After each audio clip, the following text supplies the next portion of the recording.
ಮತ್ತು ವಿಶ್ವ ಮತ್ತೊಮ್ಮೆ ಭಾರತದ ಧಾರ್ಮಿಕ ಪ್ರಾಚೀನತೆ ಎಷ್ಟರ ಮಟ್ಟಿಗಿದೆ ಮತ್ತು ವಿಶ್ವದ ಮೊದಲ ಆಧ್ಯಾತ್ಮಿಕ ನಗರಿ ಅನ್ನುವಂತಹ ಹೆಗ್ಗಳಿಕೆಗೆ ಪಾತ್ರವಾಗಿರುವಂತಹ ಅಯೋಧ್ಯೆಯಲ್ಲಿರುವಂತಹ ಸಂಭ್ರಮವನ್ನು ಕಣ್ತುಂಬಿಕೊಳ್ಳೋ ಕೆಲಸ ಮಾಡಲಾಗ್ತಾ ಇದೆ. ಸೊ ಅದರ ಒಂದು ಭಾಗ ಅಂತ ಹೇಳಿದ್ರೆ ಸಪ್ತಮಂದಿರಗಳಿಗೆ ನರೇಂದ್ರ ಮೋದಿ ಅವರು ಭೇಟಿ ಕೊಟ್ಟರು, ಅಲ್ಲಿ ನಮನವನ್ನು ಮಾಡಿದ್ರು.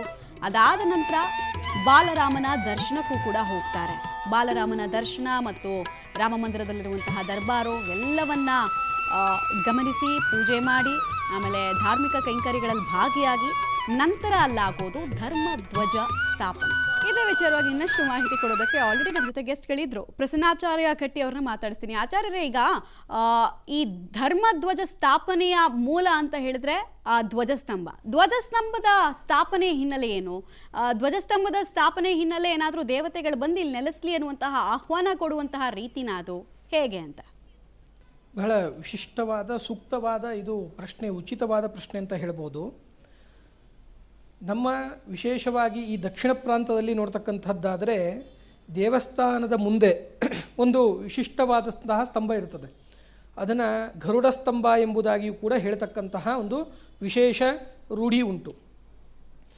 ಇಲ್ಲಿ ಉತ್ತರ ಭಾರತದಲ್ಲಿ ನೋಡುವಾಗ ಈ ಗರುಡ ಸ್ತಂಭಗಳ ಒಂದು ಕೆಲವೊಂದಿಷ್ಟು ವಿಧಿವಿಧಾನಗಳ ವ್ಯತ್ಯಯಗಳಿರ್ತದೆ. ಇಲ್ಲಿ ಧ್ವಜಾರೋಹಣವೇ ಪ್ರಧಾನವಾದ್ದರಿಂದ ಆ ಸ್ತಂಭದಲ್ಲಿ ನೀವು ಹೇಳಿದ ಹಾಗೆ ಒಂದು ವಿಶಿಷ್ಟವಾಗಿ ಸಾರ್ಧತ್ರಿಕೋಟಿ ದೇವತೆಗಳ ಸನ್ನಿಧಾನ ಅಂತಕ್ಕಂತಹದ್ದು ಬಹಳ ಮುಖ್ಯವಾಗಿ ಇರ್ತದೆ.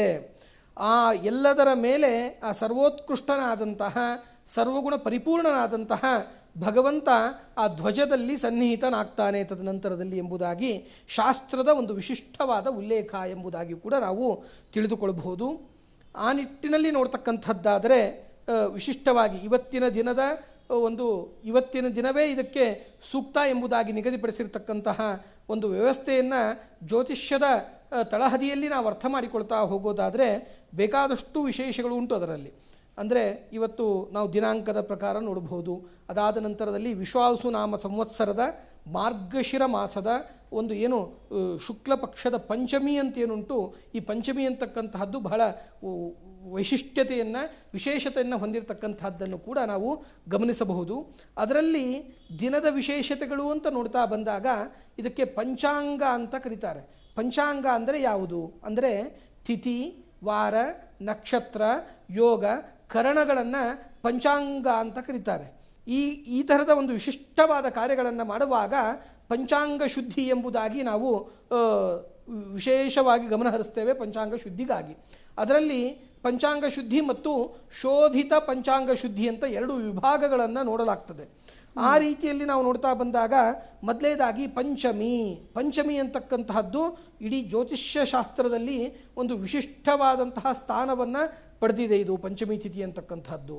ಅದರಲ್ಲಿ ಈ ತಿಥಿಗಳ ಭಾಗಗಳು ಬಂದಾಗ ದ್ವಿತೀಯ ಅಂದರೆ ಬಿದಿಗೆ ತಿಥಿ, ತದನಂತರದಲ್ಲಿ ತೃತೀಯ ಅಂದರೆ ತದಿಗೆ ತಿಥಿ, ಪಂಚಮಿ, ಸಪ್ತಮಿ, ದಶಮಿ, ಶುಕ್ಲ ಪಕ್ಷದ ತ್ರಯೋದಶಿ, ಈ ರೀತಿಯಾಗಿ ನಾವು ಪರಿಗಣಿಸ್ತಾ ಬರ್ತೇವೆ. ಅದರಲ್ಲಿ ಶುಕ್ಲ ಪಕ್ಷ, ಅದರಲ್ಲಿ ಇದು ಇವತ್ತು ನಡೀತಾ ಇರತಕ್ಕಂತಹ ಏನು ಪ್ರಸಂಗ ಉಂಟು ಇದು ಪಂಚಮಿಯ ಪ್ರಸಂಗ ಅಂತಕ್ಕಂತಹದ್ದು ಬಹಳ ಮಹತ್ವವನ್ನು ಪಡೆದುಕೊಳ್ತದೆ. ಅದಾದ ನಂತರದಲ್ಲಿ ಎಷ್ಟೋ ಜನಕ್ಕೆ ಒಂದು ಗೊಂದಲ ಇರತಕ್ಕಂತಹದ್ದು ಏನು ಅಂತಂದರೆ ಮಂಗಳವಾರ.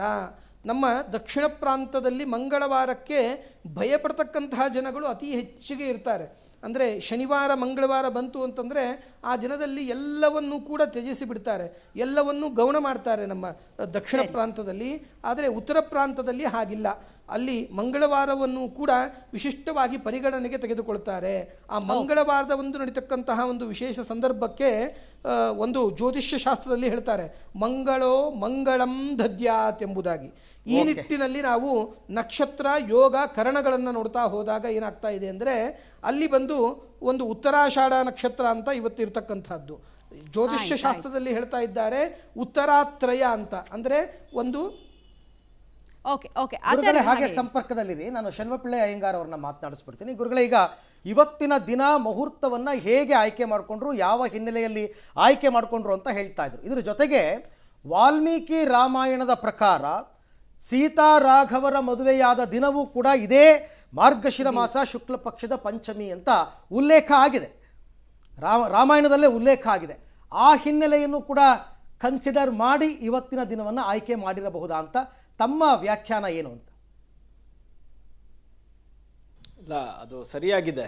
ಅವರು ಆಯ್ಕೆ ಮಾಡಿದ್ದಕ್ಕೆ ಮುಖ್ಯವಾದ ಕಾರಣವೇ ವಾರಕ್ಕಿಂತ ಹೆಚ್ಚಾಗಿ ಇದೊಂದು ಈವೆಂಟ್.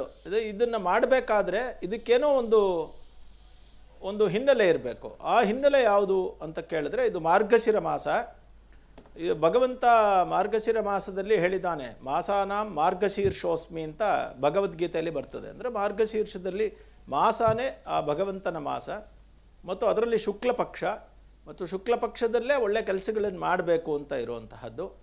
ಮತ್ತು ಪಂಚಮಿ ತಿಥಿನೂ ಕೂಡ ಪೂರ್ಣ ತಿಥಿಗಳಲ್ಲಿ ಬರುವಂತಹದ್ದು, ಅಂದರೆ ಬೇರೆ ರೀತಿಯಾದ ತಿಥಿಗಳಲ್ಲ. ಇವಾಗ ಚತುರ್ಥಿ, ಅದೇ ಥರ ಷಷ್ಠಿ, ಈ ತಿಥಿಗಳನ್ನು ಬಿಟ್ಟು ಪಂಚಮಿ ತಿಥಿ ತುಂಬ ಶುಭ್ರವಾಗಿದೆ. ಮತ್ತು ನಕ್ಷತ್ರದಲ್ಲಿಯೂ ಕೂಡ ಉತ್ತರಾಷಾಢ ನಕ್ಷತ್ರ ಯೋಗ್ಯವಾದದ್ದು. ದೇವತಾ ಕಾರ್ಯಗಳಿಗೆ 3 ಉತ್ತರಗಳನ್ನು ತಗೋಬೇಕು ಅಂತ ಹೇಳ್ತಾರೆ. ಉತ್ತರ ಫಲ್ಗುನಿ, ಉತ್ತರಾಷಾಢ ಮತ್ತು ಉತ್ತರ ಭಾದ್ರ, 3 ಉತ್ತರಗಳು. ಸೊ ಹಾಗಾಗಿ ಈ ಜಾಗವನ್ನು ತಗೊಂಡಿದ್ದಾರೆ. ಸೊ ಹಾಗಾಗಿ ಇದು ಪರಿಪೂರ್ಣವಾಗಿ ರಾಮಾಯಣದ ಆ ಕಾವ್ಯದ ಆಧಾರದ ಮೇಲೆಯೇ, ಅಂದರೆ ರಾಮಾಯಣದ ಚರಿತ್ರೆಯ ಆಧಾರದ ಮೇಲೆಯೇ ಈ ದಿನವನ್ನು ಅವರು ನಿಗದಿ ಮಾಡಿದ್ದಾರೆ. ನಾನು ಡೇಟ್ ಅನೌನ್ಸ್ ಆದಾಗ ಗುರುಗಳೇ ಆರಂಭದಲ್ಲಿ ಇವೆಲ್ಲ ನಾನು ಕನ್ಸಿಡರ್ ಮಾಡಲಿಲ್ಲ. ಹೋಗಿ ಮಂಗಳವಾರ ಯಾಕಪ್ಪ ಇವ್ರು ಇಟ್ಕೊಂಡ್ರು? ದಕ್ಷಿಣ ಭಾರತದಲ್ಲಂತೂ ಮಂಗಳವಾರ ದಿನ ಯಾವುದೇ ಶುಭ ಕಾರ್ಯಗಳನ್ನ ಮಾಡಲ್ಲ, ಮಂಗಳವಾರ ಯಾಕೆ ಮಾಡ್ಕೋತಾ ಇದ್ದಾರೆ ಅಂತ, ಅಲ್ಲಿಗೆ ವಾರದ ಲೆಕ್ಕ ಬರಲ್ಲ ಅಂತ ತಮ್ಮ ಪ್ರಕಾರ? ವಾರವನ್ನು ಅವರು ಪ್ರಧಾನವಾಗಿ ಗಣಿಸೇ ಇಲ್ಲ. ಅವರು ಈ ದಿನವನ್ನು ತಗೊಂಡಿದ್ದಾರೆ. ಅಂದರೆ ಮಾರ್ಗಶಿರ ಮಾಸದ, ಯಾಕೆಂದ್ರೆ ರಾಮ ಮದುವೆ ಆದಾಗ ಆ ಸಂದರ್ಭದಲ್ಲಿ ಬೇರೆ ವಾರ ಇತ್ತು. ಆದ್ರೆ ಇವತ್ತು ನಮಗೆ ಆ ತಿಥಿಯನ್ನ ಪ್ರಧಾನ, ಈಗ ನಮ್ಮಲ್ಲೆಲ್ಲ ಏನಾಗ್ತದೆ, ವಾರವನ್ನು ಪರಿಗಣಿಸ್ತೀವಿ, ಅಲ್ಲಿ ತಿಥಿಯನ್ನ ಪ್ರಧಾನವಾಗಿ ತಗೊಂಡಾಗ ಅಲ್ಲಿಗೆ ಪಂಚಮಿ ತಿಥಿ, ಶುಕ್ಲ ಪಕ್ಷ, ಉತ್ತರ ಮತ್ತು 3 ಉತ್ತರಗಳು ಹೇಳಿದ್ನಲ್ಲ ನಾನು. ಉತ್ತರ ಅನ್ನೋ ಶಬ್ದಕ್ಕೇನೆ ಉತ್ತರಂತಿ ಅಂತ ಇದೆ ಶಬ್ದ. ಸಂಸ್ಕೃತದಲ್ಲಿ ಉತ್ತರಂತಿ ಅಂತಂದ್ರೆ ಮೇಲಕ್ಕೆ ಕೊರೆದೊಯ್ತದೆ, ಮೇಲಕ್ಕೆ ಎತ್ತುತ್ತದೆ, ನಿನ್ನ ಕೀರ್ತಿಯು ಮೇಲಕ್ಕೆ ಬರುತ್ತದೆ, ಧ್ವಜವೂ ಕೂಡ ಎತ್ತರಕ್ಕೆ ಏರುತ್ತಿದೆ. ಇವೆಲ್ಲ ಏರುವ ಲಕ್ಷಣಗಳು. ಆ ಉತ್ತರ ಅನ್ನೋ ಶಬ್ದಕ್ಕೆ ಅದೇ ಅರ್ಥ. ಉತ್ತರಂತಿ ಅಂದ್ರೆ ಸಾಂಸಾರಿಕ ದುಃಖಂ ಉತ್ತರಂತಿ. ಅಂದ್ರೆ ನಿನ್ನ ಸಾಂಸಾರಿಕ ದುಃಖಗಳಿಂದ, ನಿನ್ನ ಭಾರತದ ದುಃಖಗಳಿಂದ ಇದು ಎತ್ತಿ ಮೇಲಕ್ಕೆ ಕರೆದೊಯ್ತದೆ ಅನ್ನೋದಕ್ಕೋಸ್ಕರನೇ ಉತ್ತರಾಷಾಢನ ತಗೊಂಡಿದ್ದಾರೆ. ಓಕೆ ಗುರುಗಳೇ, ಇವತ್ತಿನ ದಿನವನ್ನ ಯಾತಕ್ಕೋಸ್ಕರ ಆಯ್ಕೆ ಮಾಡಿಕೊಂಡ್ರು ಅನ್ನೋದಕ್ಕೆ ಇಬ್ರು ಆಚಾರ್ಯರು ನಮಗೆ ಮಾಹಿತಿಯನ್ನು ಕೊಟ್ಟಿದ್ದಾರೆ. ಆದರೆ ಇವತ್ತಿನ ದಿನದ ಶಾಸ್ತ್ರೋಕ್ತ ಆಚರಣೆ ಹೇಗಿರುತ್ತೆ? ಈ ಧರ್ಮ ಧ್ವಜಾರೋಹಣಕ್ಕೆ ಉಲ್ಲೇಖಗಳೇನು ಮತ್ತು ಯಾವ ರೀತಿ ಪೂಜಾ ಕೈಂಕರ್ಯಗಳು ನೆರವೇರುತ್ತೆ?